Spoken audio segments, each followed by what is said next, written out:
menyaksikan hal-hal ganjil terjadi pada diri Rahmi sebelum hari kematian. Yang belakangi punggungnya ke arah terlihat sangat tunduk dengan si Rahmi, dengan rambut yang masih menutupi sebagian yang sayup-sayup terdengar. Sontak saja membuat ditambah suara geramak yang sangat berat rumah dan mengambil motor, meninggalkan teman-temannya yang juga panik.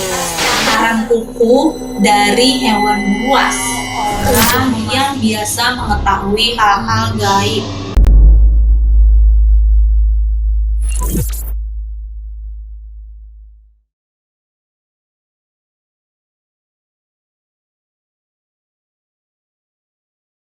Hai, selamat datang di channel May Bubblegum. Balik lagi di segmen Terror, channel May Horror.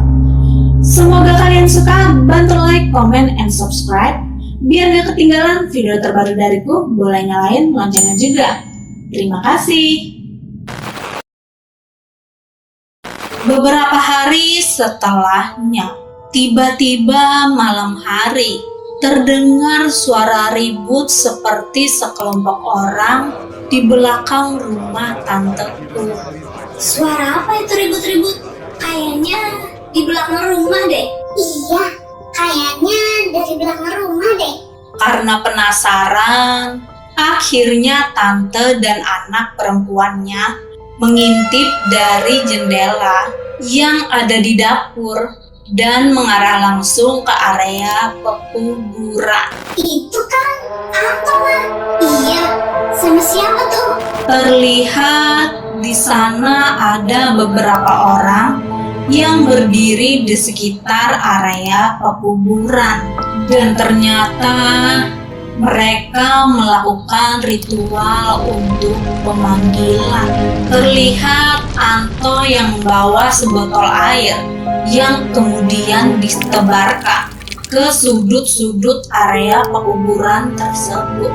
Saat Anto mendekat, Ada apa nih, Kok? Bang, bos, diam. Biar kita aja yang tahu. Ini lagi ritual. Aku bawain tim pemburu hantu. Biar komplek kita aman kayak dulu lagi. ternyata sekelompok orang tadi merupakan tim pemburu hantu. Jadi, tim pemburu hantu ini juga memiliki channel YouTube. Biasanya mereka melakukan penelusuran ke tempat-tempat yang angker yang ada di kota Banjarmasin. Tapi kemarin tim channel kami mencoba mencari channel tersebut, namun udah nggak ada lagi. Mungkin udah ganti nama channelnya karena kejadian ini tuh udah lama banget, sekitar tahun 2012-an. Kalau dari kalian ada yang nemu, boleh kasih tahu di kolom komentar. Kita lanjut ceritanya. Jadi dari kejauhan, tanteku dan anak perempuannya terus memperhatikan ritual apa yang sedang mereka lakukan. Terlihat beberapa orang berdiri seperti sedang memasang kuda-kuda dengan kakinya, dan salah satu dari mereka melakukan ritual dengan membakar dupa. Setelah dupa itu diletakkan di sekitar area pekuburan, terlihat juga mereka seperti memasang seutas tali yang melingkar antara kedua buah nisan di salah satu kuburan di area pemakaman tersebut. Suasana pun semakin mencekam karena aroma dupa yang menyengat tercium. Tiba-tiba salah seorang mediator mengalami kerasukan.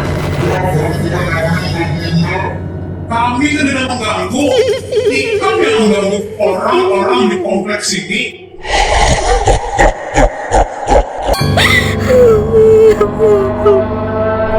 Aku di sini kesakitan. Aku di sini rasanya dibuli orang terus. Tapi hampir aku dipukuli. sambil menunduk dalam posisi sujud ke tanah dengan rambut yang menutupi wajah dan mencakar-cakar tanah area pekuburan tersebut. Yang anehnya suaranya berubah menjadi perempuan, padahal sang mediator adalah seorang lelaki. Dari jendela, tante dan anak perempuannya pun masih terus melihat ritual ini dari kejauhan. Suasana semakin mencekam karena mediator terus menggaruk-garuk tanah sembari tertawa, lalu beberapa waktu berubah menangis. Begitu berulang-ulang kali. Tiba-tiba mediator berdiri menyerang salah satu tim pemburu hantu. Tapi untungnya tim pemburu tersebut berhasil menghindar karena tim pemburu tidak ingin terjadi hal yang tidak diinginkan. Tim pemburu mencoba menetralisir atau mengeluarkan sosok tersebut dari diri mediator. Prosesnya pun seperti sangat susah sekali. Beberapa kali mereka gagal melakukan proses netralisir tersebut. Terlihat mereka beberapa kali seperti bergulat, bahkan berguling di tanah. Cerita tanteku. Setelah mediasi selesai, tim pemburu hantu seperti melakukan ritual yang berbeda. Tiba-tiba aroma dupa yang tadinya menyengat di malam hari berubah menjadi aroma yang berbau seperti aroma rambut atau kulit terbakar. Dari kesaksian tante, baunya sangat menusuk hidung, bahkan membuat mual. Dari kejauhan pun terlihat mereka seperti mencari sesuatu di sekitar area pekuburan. Salah satu dari tim itu menemukan dua buah benda. Yang satu berbentuk seperti bilah runcing dan yang satunya lagi berbentuk seperti semar. Kedua benda itu pun ukurannya tidak terlalu besar. Bahkan dalam satu genggaman tangan pun bisa digenggam keduanya. Karena Anto berada sangat dekat di lokasi dan menyaksikan secara langsung, Anto pun terlihat mulai menjauh karena merasa mual mencium aroma gosong yang terbakar tadi. Anto, apa itu yang didapat? Anto pun bercerita tentang benda keramat itu tadi yang ditemukan kepada tanteku. Ritual pun selesai dan mereka semua pulang. Keesokan harinya, Anto dan beberapa warga berkumpul di rumah tanteku dan menginfokan bahwa karena dua buah benda yang ditemukan tadi malam, penyebab teror di komplek terjadi menurut kesaksian tim pemburu. Nah, benda ini nih yang katanya dari tim pemburu hantu tuh bilang bikin kampung kita jadi diteror. Hah? Maksudnya gimana toh? Jadi gini, karena benda ini tuh gak sempat dimetrakan ditarik dari yang punya dan terlanjur sudah meninggal dunia. Jadi sepertinya dia tidak diterima oleh Maha Kuasa karena termasuk perbuatan syirik. Oh, syukurlah kalau memang itu penyebabnya. Mudah-mudahan kampung kita kembali damai.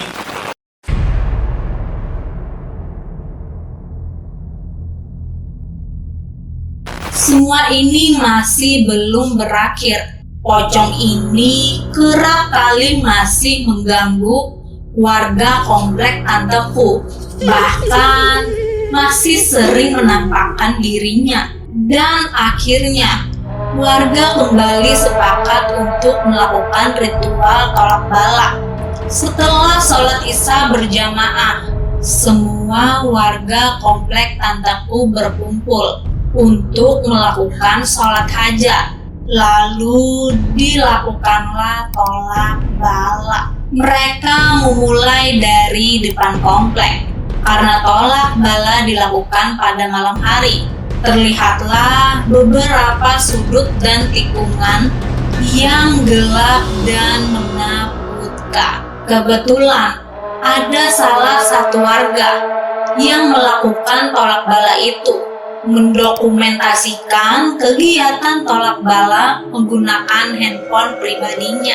Saat melewati sebuah tikungan di salah satu sudut yang gelap, dia tidak sengaja mengarahkan handphonenya ke sana, dan ternyata yang dia dapati adalah sosok pocong tersebut.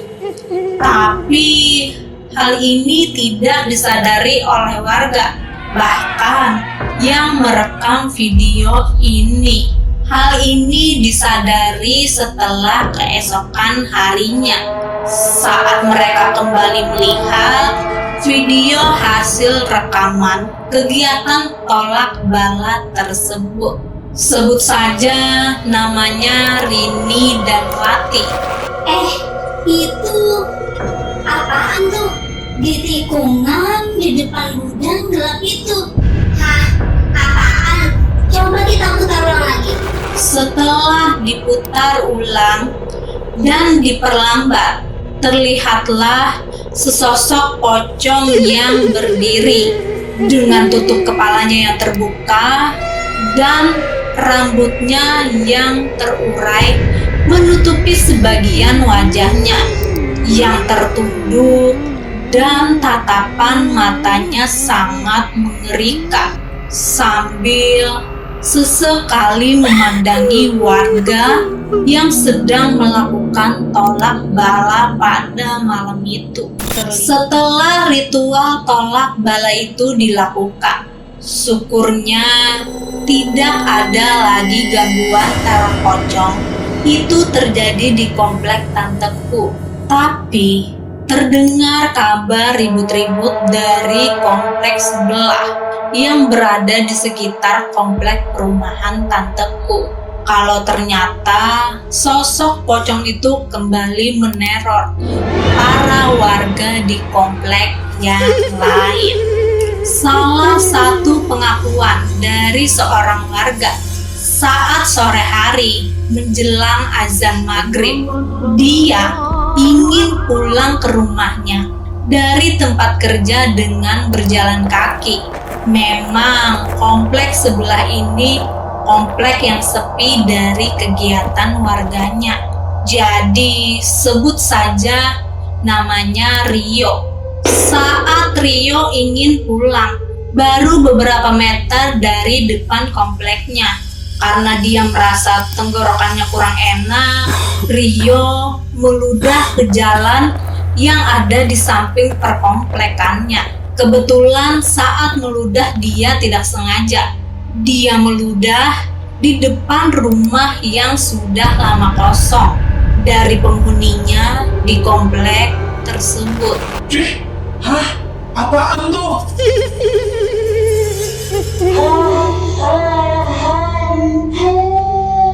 Ternyata sosok yang dilihat si Rio adalah sosok yang sama dengan yang ada di video si Wati. Santer terdengar kadang masih terjadi teror di sekitaran komplek perumahan tempat tinggal tanteku.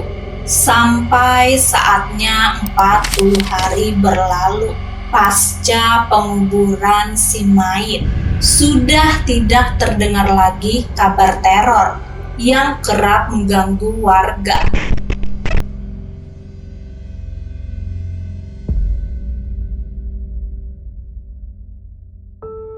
Karena merasa penasaran, ada salah seorang warga yang mencoba mencari tahu siapa sebenarnya sosok yang dimakamkan ini. Sebut saja namanya Rahmi. Jadi, Rahmi ini semasa hidupnya ternyata adalah seseorang yang kerap kali mendalami dan mempelajari ilmu-ilmu hitam. Rahmi ini adalah seseorang yang juga ternyata tinggal di komplek yang tidak jauh dari komplek perumahan tanteku. Jadi, Rahmi ini terkenal dengan ilmu pengasihnya karena suaminya terlihat sangat tunduk dengan si Rahmi.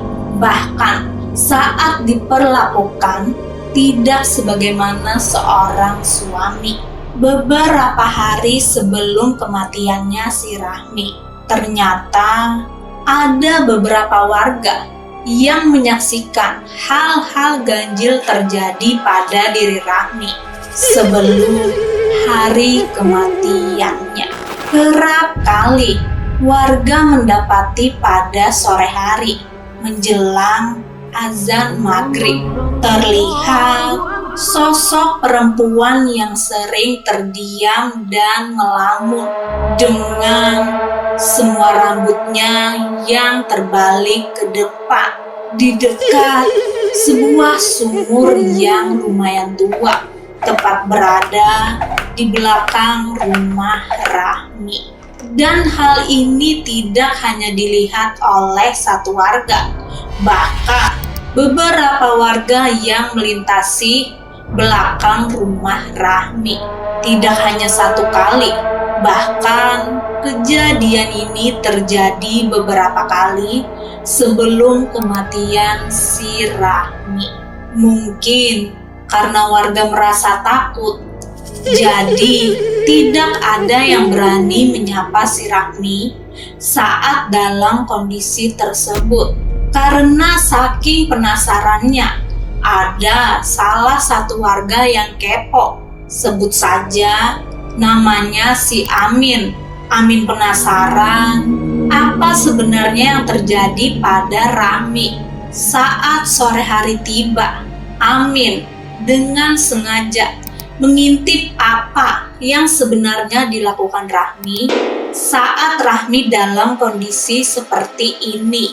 Saat diamatinya dari kejauhan, dia melihat Rahmi ternyata seperti orang yang sedang kerasukan, membelakangi punggungnya ke arah Amin. Itu terjadi sangat lama dan tidak ada tanda-tanda apapun. Rahmi hanya terdiam, mungkin dalam beberapa menit, seperti ada hal yang aneh. Tiba-tiba sosok Rahmi itu membalikkan badannya dan ternyata menatap Amin dari kejauhan sambil senyum menyeringai ke arah Amin dengan rambut yang masih menutupi sebagian wajahnya. Jelas saja Amin merasa takut. Loh, kok dia tahu aku ada di sini? Padahal posisi si Amin sangat jauh dan tidak terlihat dari sana. Amin pun berusaha mengucap matanya dan ingin melihat apa yang sebenarnya terjadi dengan jelas. Saat Amin kembali berusaha menatap sosok Rahmi yang ada di sana, ternyata dia tidak mendapati seseorang pun berada di sana. Padahal waktu Amin mengucap matanya hanya dalam hitungan detik saja. Tapi sosok Rahmi itu sudah menghilang. Karena merasa takut, Amin pun langsung berlari ke rumahnya. Apapun yang kita lakukan di dunia ini, sejatinya kita tidak harus melakukan kesirikan. Apa yang kita tuai, itulah yang kita tabur. Oke, sampai di sini dulu cerita horor kali ini. Bagaimana menurut kalian? Bantu like, comment, and subscribe. Terima kasih. Cemomei, bye.